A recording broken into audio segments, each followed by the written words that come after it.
Queridos amigos, queridas amigas, que Deus nos abençoe em mais um encontro, onde aqui vamos refletir sobre a mensagem de Jesus, vamos discutir sobre o autodescobrimento, esta proposta que Joana de Ângeles nos trouxe e que vem nos esclarecendo bastante, nos ensinando a melhor maneira de nos administrar, de nos conduzir na existência. Vamos nos preparando para que em mais um encontro nós estejamos de mentes sintonizadas com Deus, com nosso Senhor Jesus Cristo, rogando também, claro, a presença dos amigos espirituais que nos acompanham, para que, através desse suporte espiritual, possamos fazer o nosso mergulho interior, fazer o nosso exame íntimo e as nossas avaliações, que são os demais importantes, porque o cristão, ele precisa sempre estar interessado em avaliar-se, já que nessa correria do dia a dia, nós muitas vezes não estamos tão atentos aos propósitos espirituais. A própria correria nos distrai e nos leva a esquecer de determinados deveres e de determinadas posturas que devemos ter para garantir a paz que queremos, a felicidade que ansiamos. Vamos dar início fazendo a nossa prece de abertura, mas nesse momento vamos nos sintonizar com nosso Senhor Jesus Cristo. Onde quer que vocês estejam, aí Ele está. E evocar também a presença do anjo da guarda, esse amigo nosso que nos direciona, que nos protege e trabalha sempre para que consigamos entender os propósitos divinos em nossas vidas, nesta reencarnação como em todas as outras. Então vamos, nesse momento, rogar ao Pai de misericórdia que derrame as tuas bênçãos, Senhor, sobre todos nós. Acolha-nos em teu seio. Sonda as nossas almas. Investiga-nos, Senhor, e veja as nossas reais necessidades. E a partir disso, Senhor, ajuda-nos. Dá-nos aquilo que realmente necessitamos. E não necessariamente aquilo que pedimos. Envolva-nos juntamente com os nossos. Envolva-nos juntamente com a humanidade inteira, com o teu amor, com o teu cuidado paternal. E nos abençoe neste encontro. Pedimos, Senhor, a presença de Jesus, que Ele nos oferte as melhores vibrações para que este encontro possa refletir sobre o pensamento que Ele nos trouxe e dessa forma estabelecer a transformação que carecemos. Mestre Jesus, adentra em nossas vidas, em nossos lares, onde quer que exista uma alma infeliz, com sofrimentos densos e aflições profundamente amargas, esteja aí, Senhor. Bons espíritos, amigos nossos, nos acompanhem nesses trabalhos que desenvolvemos, todos em busca da paz. A paz interior, que só pode ser mesmo conquistada a partir de um esforço que parte de nós. Envolva-nos, Pai de misericórdia, hoje e sempre, que assim seja.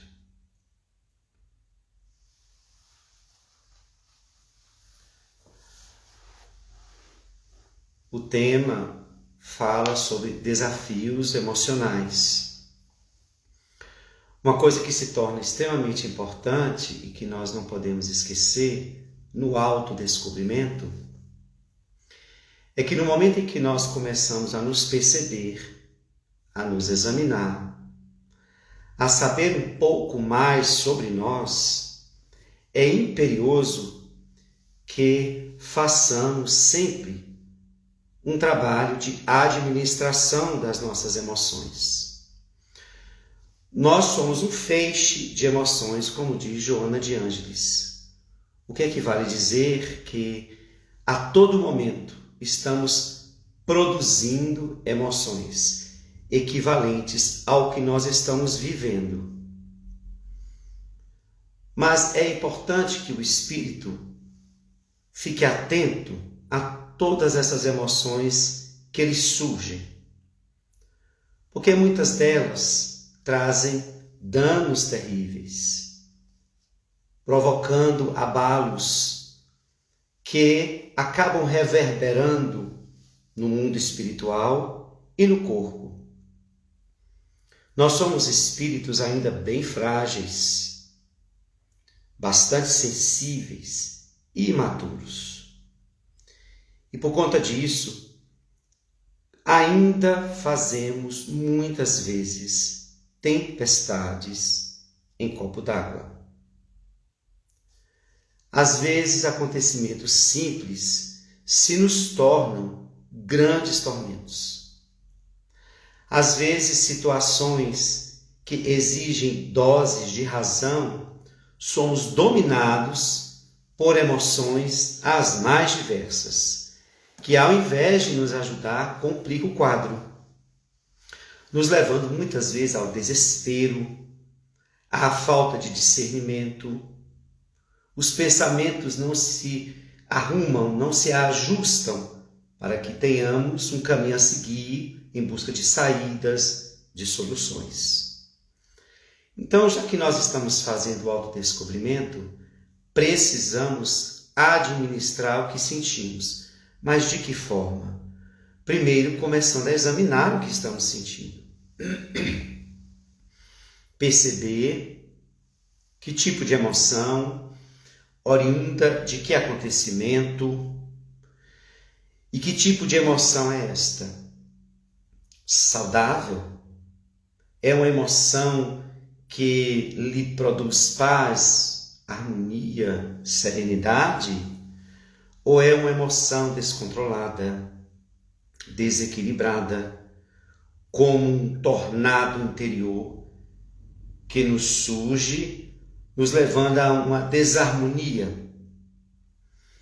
É prestando atenção nas nossas emoções que nós vamos percebendo também o nível da nossa fragilidade e também as coisas que mais nos afetam. Existem acontecimentos que nós não temos grandes expressões no sentido emocional, mas há outros que as nossas emoções vão ao chão ou sobem aos céus. Daí é importante examinar que nível que nós estamos, ou é o nível, vamos dizer, de afetação. O que mais me afeta? O que mais me desarmoniza emocionalmente? Esse saber é importante, porque você fica sabendo um pouco mais sobre suas reações diante de determinadas situações, circunstâncias, acontecimentos. E por que é importante entender isso? Para nos precaver, para nos preparar quando formos pegos por estes acontecimentos que podem nos gerar abalos emocionais muito grandes. Além disso, nós também precisamos entender como nós nos comportamos diante de várias emoções que sentimos. Emoções muitas vezes que brotam de sentimentos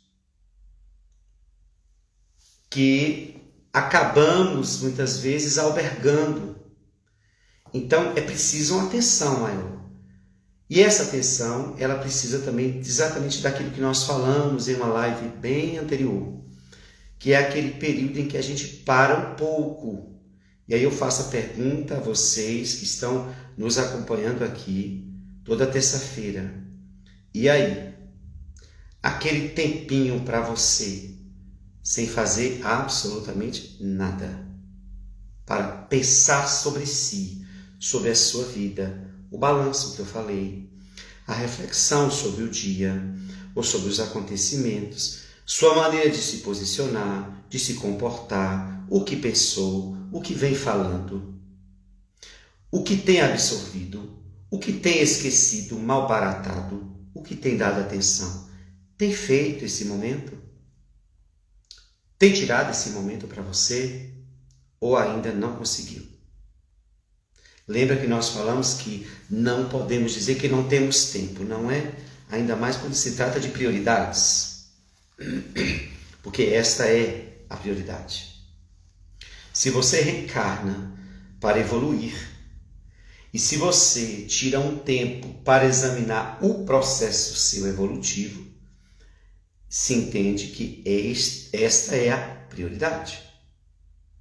Mas se você utiliza do discurso de que não tem tempo por conta das demandas do cotidiano, você corre o sério risco de ser arrastado de roldão por acontecimentos inesperados.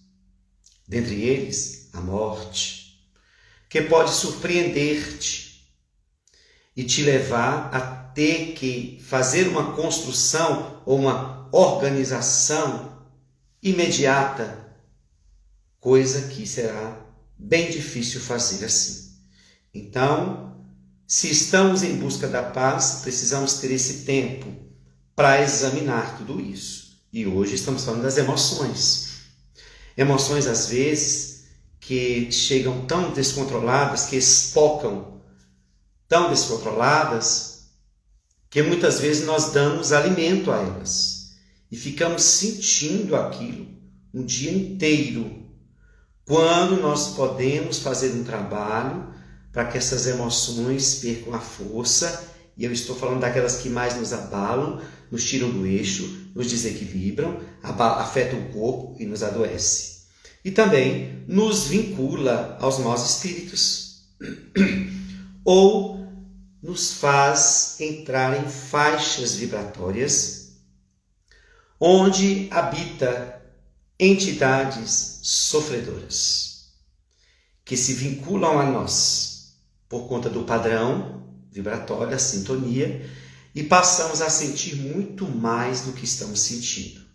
Então, se eu tenho o propósito do autodescobrimento, eu preciso ter o meu tempo. Que seja 5 minutos, 10 minutos, 15 minutos, não importa. Mas o teu tempo não é no celular. O teu tempo não é fazendo nada. O teu tempo é parar para pensar sobre si. Um pouco de concentração, um pouco de oração, mas o trabalho é todo seu. Pensar, avaliar. Nessa avaliação, vai percebendo como tem manejado essas emoções e o que pode fazer para evitar tantos abalos que acabam por nos adoecer, diz a Organização Mundial de Saúde. Então, nós podemos falar de vários tipos de acontecimentos que geram emoções fortes, abalos emocionais fortes. Por exemplo, nós podemos citar, ainda mais nesse período de pandemia, as perdas. As perdas, entre aspas, tá? Perdas de entes queridos, que a gente não perde o ente querido, mas no sentido de perda, no sentido de a saída dele daqui, uma perda dele aqui. essas perdas, né? Essa é a desencarnação dos entes amados e outras perdas que a pandemia tem provocado. Perdas de emprego, perdas de oportunidades, perdas de dinheiro, de amizades, enfim, distanciamentos que acabam esfriando relações, várias perdas. Perdas de ânimo, de sentido de viver, perdas de vontade de querer crescer ou de dar continuidade àquilo que a pandemia parou. Várias perdas. Então, você pode começar a fazer a sua análise. Como é que eu lido com as perdas? Como eu fico emocionalmente? E é claro que para cada perda, um impacto equivalente. Nós não estamos aqui trabalhando a cessação das emoções, o que é impossível. Nós estamos tentando trabalhar a questão da possibilidade de administrarmos melhor as emoções, que não podem descer como um rio caudaloso que desce com força e saindo levando tudo. Nós temos que entender que o controle dessas emoções ou um freio nessas emoções pode ser dado pelo viés da razão, pelos recursos da meditação, da oração, da respiração. Fazer alguma coisa para distrair, conversar com alguém, desabafar, ou falar um assunto leve, distanciando desses que nos perturbam. Nós podemos fazer vários movimentos para minimizar esses impactos das emoções em nós. Mas uma coisa que se torna importante é pensar sobre aquilo que gerou o abalo. A perda, por exemplo. O Espiritismo nos ajuda da seguinte forma, nos mostrando que, como diz Joana de Ângeles, tudo o que nos acontece é para o nosso bem, porque o propósito final divino é a nossa felicidade. Então, tentar entender o que aconteceu, tentar ler, interpretar aquilo que aconteceu, tentar extrair um ensinamento, um aprendizado, uma lição.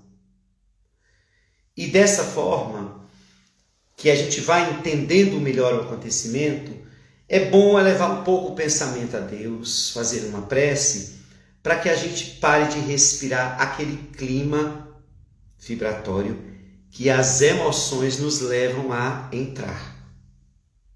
A gente faz uma prece para a gente se desencharcar de vibrações que começamos a captar por conta do abalo emocional, porque adentramos em outras frequências vibratórias. A prece nos eleva vibratoriamente, nos tirando desses circuitos perturbadores. E essa elevação nos ajuda a ver melhor as coisas, a interpretar melhor as coisas. Isso evita aquilo que eu disse no início, as tempestades nos copos d'água.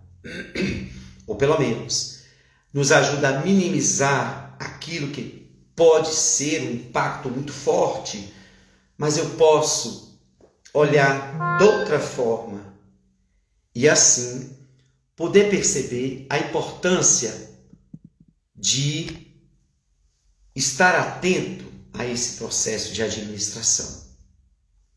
Então, examine o que você está sentindo. Algo me abalou. Examina esse abalo.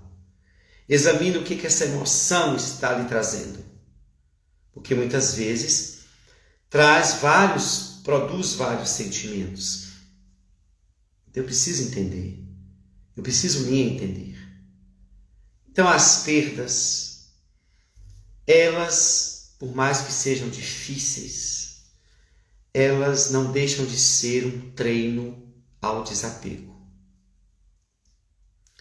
não deixa de ser uma prova, um resgate, um exercício de amor, ou de, quando se trata de um ente amado, um exercício de amor, um exercício de fé. Vários exercícios aí podem ser produzidos quando um ente amado parte. Quando eu perco algo material que era meu, quando eu perco um emprego, uma oportunidade, por aí vai. Essas perdas, elas podem ser vistas de outra forma que nos abale menos. Mas eu citei alguns tipos de perdas que são perigosos. E eu preciso chamar atenção a isso. A perda da vontade de viver, a perda do ânimo, a perda do sentido das coisas, o perder a vontade de buscar aquele objetivo, muito cuidado. É natural acontecer nesses dias tão difíceis. Porém, se isso perdura 1 semana, 2 semanas, tomem cuidado, reajam, não aceite isso. Comece a elaborar no pensamento coisas saudáveis, coisas positivas. A esperança, eu ouvi Abigail Guimarães dizendo um dia numa palestra, que a esperança não é a última que morre, é a primeira que nasce. Que coisa linda, não é? Então, ela nunca morre. Ela é uma chama que mantém-se acesa. Assim Deus quis, porque senão a criatura ia, diante da luta diária, diante dos empeços e desafios diversos, ela ia cansar, ela ia desistir. Nada a levaria a levantar no outro dia para dar continuidade à vida. Não. Há uma chama dentro de cada um de nós, chamada esperança. Porque no momento em que fomos criados, ficamos certos de que eis a nossa destinação, que é saindo do Pai e voltando para Ele. Então essa certeza íncita no íntimo de todos nós produz a chama da esperança. Então, quando sentir o desânimo devastando as tuas emoções, a perda do sentido de fazer uma coisa que gostava, um desinteresse por algo que você também tinha prazer em fazer, vigie-se. E tente produzir pensamentos positivos, desabafe, fale com alguém, estou me sentindo assim, escute uma boa palestra, uma boa música, fique perto de pessoas otimistas, vá cuidar de alguma coisa que lhe faça bem, mas não ceda a esses convites internos, para que não descambe no abismo da depressão. E eu aviso a vocês, o planeta está em crise, está em transição, e toda crise, toda transição não acontece, neste caso, sem interferências poderosas do mal. Então, o mal ronda o mundo, como sempre rondou. Mas o que está de diferente agora, amigos? Nós estamos abalados emocionalmente. Todos nós. Querendo ou não, um abalo se fez quando fomos barrados por uma enfermidade terrível, invisível, e que veio minando a nossa liberdade, que veio minando a nossa saúde e que veio ceifando a vida de muitos, nos levando a caos diversos no campo social, no campo familiar, no campo particular.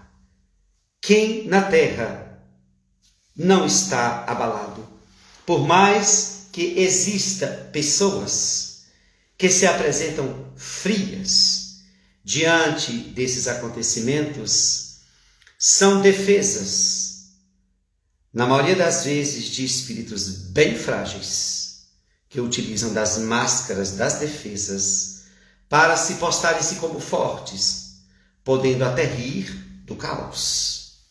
Mas todos nós estamos abalados. Então, precate-se. Se teve perdas materiais, há de ter força de trabalho para conquistar. Se teve perdas afetivas pela desencarnação, com o tempo seu luto vai ser elaborado, terás que prosseguir. Ore por quem partiu. Tenha a certeza de que ninguém morreu. E sinta a sua saudade, chore, mas erga-te e volta ao trabalho. E volta a viver, pouco a pouco, passo a passo. Mas existe também outra vilã que nos chega trazendo abalos emocionais diversos. A tão conhecida decepção. Quem de nós não já se decepcionou? Só que uma certa vez, um espírito amigo me disse a seguinte coisa, me ensinou.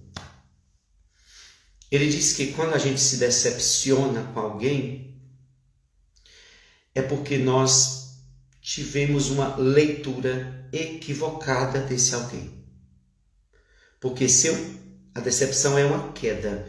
Se eu caio, é porque eu construí este castelo. Eu fiz uma interpretação equivocada, ou eu não consegui enxergar a verdade do que a pessoa era, do que a pessoa podia fazer, e aí eu me decepciono. Emmanuel vai dizer que a decepção é a visita da verdade. Todas as vezes que você se decepcionar, não culpe o outro, porque o outro sempre foi daquele jeito. Ninguém muda de uma hora para outra, de bem para mal. Se a pessoa muda, faz aquele movimento e lhe choca, aquilo era da natureza da criatura, só estava guardada. Ou você não viu, ou não quis ver, ou ela camuflou muito bem, até não suportar manter a máscara. E esta realidade interior se apresentou. E é nesse momento que você percebe quem é a pessoa, do que ela é capaz. Então você tem uma decepção e vem um abalo emocional, sofrido muitas vezes, porque às vezes nós apostamos tanto nos outros e não podemos nem imaginar que determinada pessoa poderia fazer tal coisa. Mas nós não temos condição de sondar a vida interior de ninguém. Então que a gente aposte nas amizades, que a gente aposte nos nossos afetos, mas com determinados limites. Não façamos essa entrega total, porque isso é imaturidade. Porque eu só posso pisar em um terreno que eu tenho segurança. Você nunca vai poder pisar em um terreno do outro, sendo que você não conhece o outro a fundo. Então, é por isso que hoje nós devemos entregar a nossa confiança a Jesus. Esse sim, já demonstrou que Ele é base para nos sustentar. Os espíritos superiores já galgaram um estágio de paz e de harmonia e de amor, onde nós podemos depositar as nossas vidas ou deitar no colo psíquico de Deus. Mas as pessoas têm suas imperfeições como nós, têm as nossas oscilações, não é assim? E nem sempre o bem perdura, nem sempre. Na maioria das vezes, o mal costuma aparecer de chofre e vem a decepção.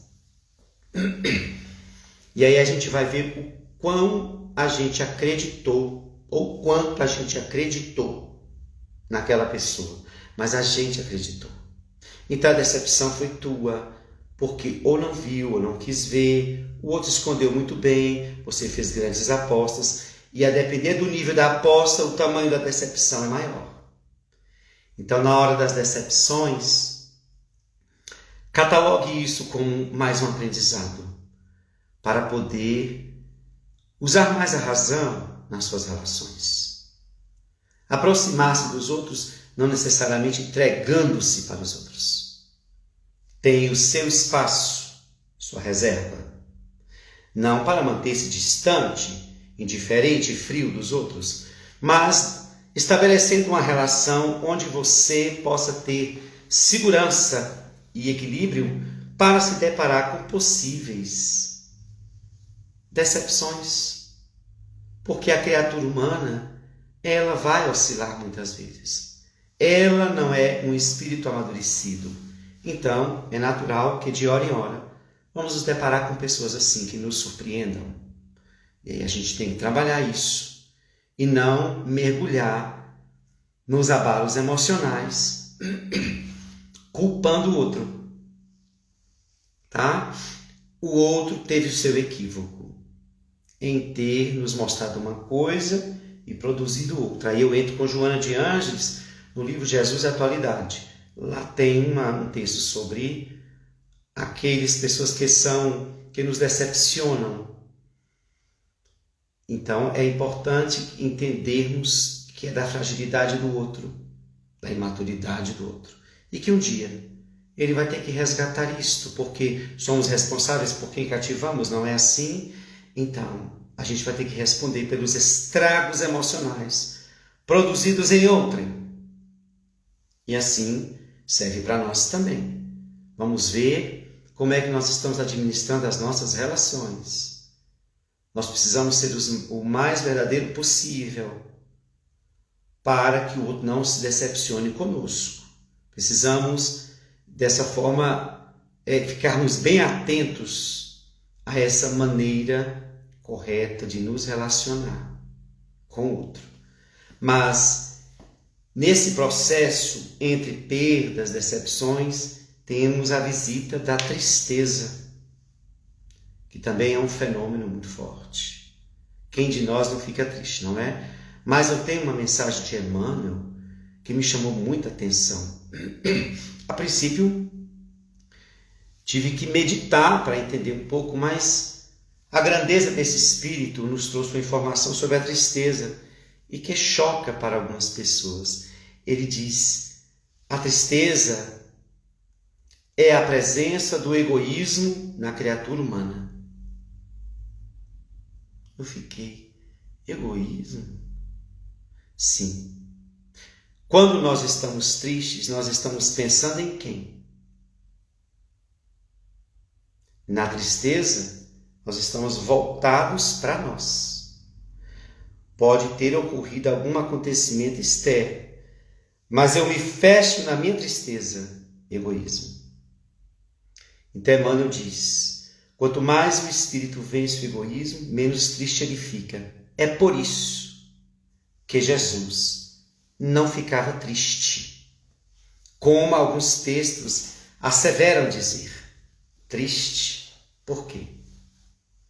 Um ser que sabia da destinação da humanidade, que estava consciente do dever que tinha que cumprir e estava profundamente ligado a Deus, envolvido por uma psicosfera de luz absurda, pleno de amor e de devotamento ao bem.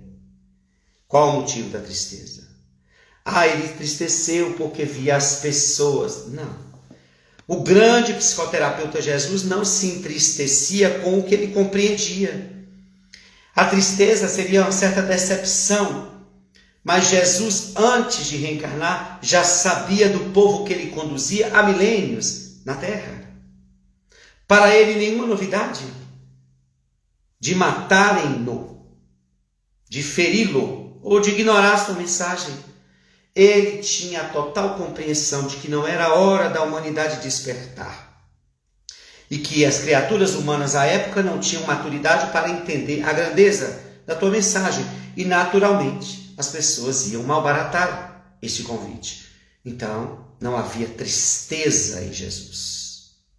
Havia uma compreensão e uma piedade, basicamente uma grande piedade, para aqueles que não conseguiram entender a sua proposta. Assim, quando estivermos tristes, tomemos cuidado para que a gente não mantenha muito tempo essa tristeza, porque é o egoísmo ali, porque eu sofro, porque é minha dor, porque está difícil, porque como é triste, como é doloroso, e aí, olha o movimento do egoísmo aí. Mas Joana de Ângeles traz uma informação que a gente acrescenta agora aí para a tristeza também. Quando ela vai dizer que a tristeza, que o momento de tristeza pode se transformar em um momento de avaliação. Olha só. Ao invés de ficarmos ruminando a dor, podemos tirar aquele momento para fazer o balanço. Porque é um momento em que estamos emocionalmente abatidos, né? Meio que sem forças, confrangidos, né? E ali.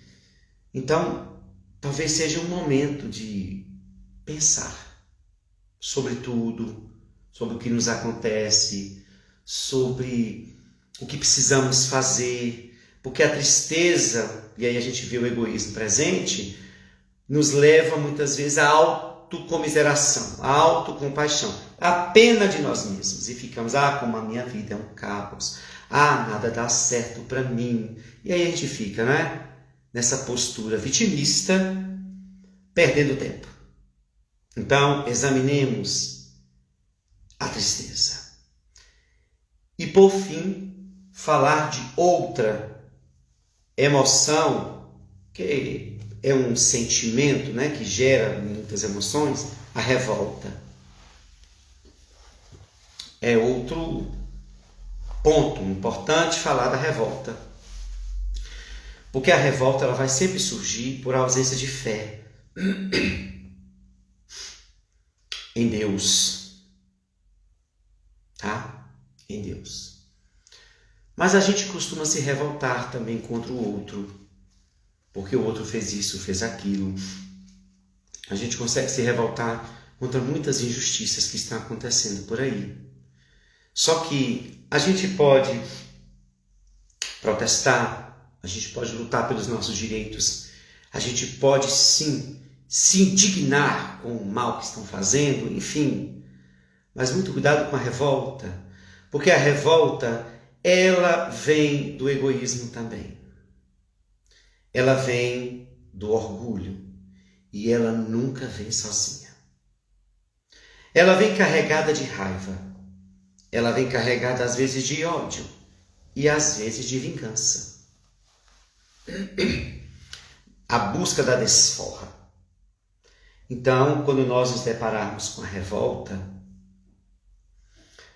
já que nós estamos aqui no autodescobrimento, e como eu disse no início da palestra, precisamos administrar sentimentos e emoções que vêm, vamos respirar um pouco, tentar se distanciar daquele contexto ou daquela situação, respirar e pensar sobre essa revolta. Ela sempre vem sob o galope da raiva e do ódio, de uma irritabilidade que nos leva a desatinos. Então, freia essa revolta, né? É algo que vai virando dentro de nós, né? Como um mar revolto. E que nos instiga muitas vezes a atitudes impensadas e impulsivas. Para a revolta, ordem, silêncio, oração, dá um tempo, pensa sobre o assunto. Aquilo é revoltante, sim, mexe com a gente, mas a gente vai tentando entender a situação para evitar que aquilo ganhe cidadania dentro de nós e nos leve, às vezes, a criar um nível de abalo emocional muito grande que vai nos adoecer ou pode nos levar a produzir ações que possam nos comprometer. Olha que eu estou citando perdas, decepções, tristeza e revolta, algumas que eu escolhi. Agora imagine tanto de outras coisas que a gente não sente.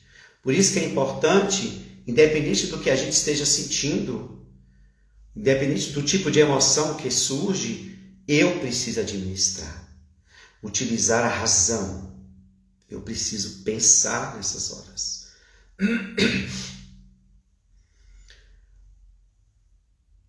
Muito cuidado com os impulsos. Às vezes a gente ouve pessoas dizendo assim, comigo, se fosse comigo, se fosse comigo. Pois é, mas não é com você. É com o outro age de outra forma.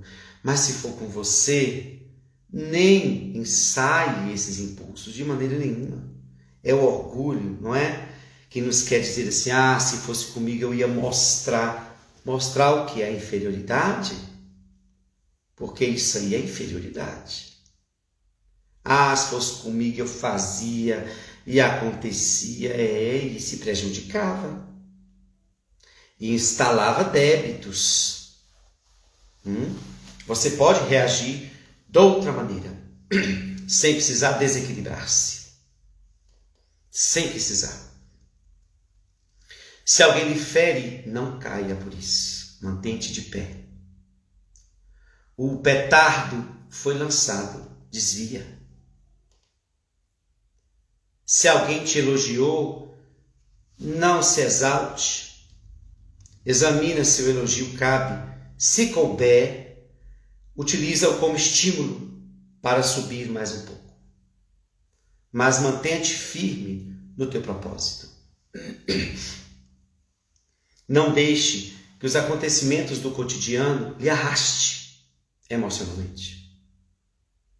Põe a razão, pense, escute às vezes o outro, porque quem está de fora, quem não está dentro do processo emocional, terá mais lucidez para dizer, não, olhe por aqui, não pense assim, e nos ajuda muito. E evite no arroubo das emoções fazer alguma coisa, a não ser que seja algo que vá minimizar, ou que vai socorrer, ou que vai amparar. Mas tudo que for promover desastre, cisânia, litígio, perturbação, busque, de alguma forma, evitar ser dominado por esse tipo de emoção. Por detrás delas, espíritos maus pegam carona, no interesse de aproveitar o teu desalinho mental, o teu desalinho emocional, para lhe levar ao desequilíbrio e à queda e à falência. Então, autodescobrimento não é simples, não é fácil. E vocês já estão percebendo que não é. Não é um fechar os olhos, meditar e pensar nas coisas negativas e positivas, fazer uma eleição e começar a mudar. É um trabalho contínuo. É estar atento a si, a todos os movimentos que brotam de ti e administrar isso de forma que isso seja passado na vida para o outro de uma forma que não fira ninguém, que não maltrate ninguém e que não leve você a gerar conteúdos que só você vai provar, posto que foi você que produziu. O outro pode sentir o que você emanou, mas como não foi ele que produziu, quem fica como retorno é você. O outro quita se souber manejar. Você não. Contrai um débito, posto que foi você que gerou. Então, o autodescobrimento exige uma constante vigilância de si mesmo. E isso tira-nos do hábito da maledicência e de ficar tomando conta da vida do outro, não é? A gente fica tão preocupado com as questões nossas, por amor a nós, que a gente vai abandonando esse olhar crítico, esse olhar que aponta, que, enfim. É importante ter esse compromisso com você. Do contrário, o autodescobrimento não ocorrerá. Será de forma rasa, sem grandes aprofundamentos e logo sem grandes conquistas e transformações. Não é fácil, porque precisaremos ser senhores de nós mesmos, líderes de nós mesmos, médicos de nós mesmos, terapeutas de nós mesmos, amigo de nós mesmos. Porque tem coisas que ninguém pode dar conta, senão você mesmo, na sua vida íntima, na sua vida interior. Então, assuma esse lugar se realmente quer ser feliz, se realmente quer plantar o bem em tua alma, se realmente quer uma felicidade que não está neste mundo externo, mas está pronta para nascer no mundo interno. Renuncia o que não é bom, desde o que pensa, fala e faz. Desde aquilo que vem de fora, que não é bom também, renuncia. Se for possível, renuncia. Mas isso gera um sacrifício. Mas o que é que não gera? Tudo não paga um preço? E qual será o preço da felicidade eterna? Qual será o preço de uma paz interior que nem a morte rouba? Qual será o preço de uma felicidade que nenhum mal arranca? Tem um preço aí, não é? Um preço muito alto, mas que à medida que vamos pagando, desde já, nas primeiras prestações, nós começamos a sentir os resultados. Então, continuemos o trabalho do autodescobrimento e até semana que vem. Tá bom? Muita paz. Convido vocês a se inscreverem no meu canal. Quem ainda não entrou, entre Arilson Ferraz, se inscreva lá, para que vocês possam assistir às palestras e também divulgar. Nós precisamos divulgar o Espiritismo, não é assim? Então convido a vocês para entrarem no meu canal e se inscreverem e passar o endereço do canal para os seus amigos. Não se esqueçam também de se inscreverem no canal do Francisco de Assis. Muita paz, muita luz para todos vocês. Até mais!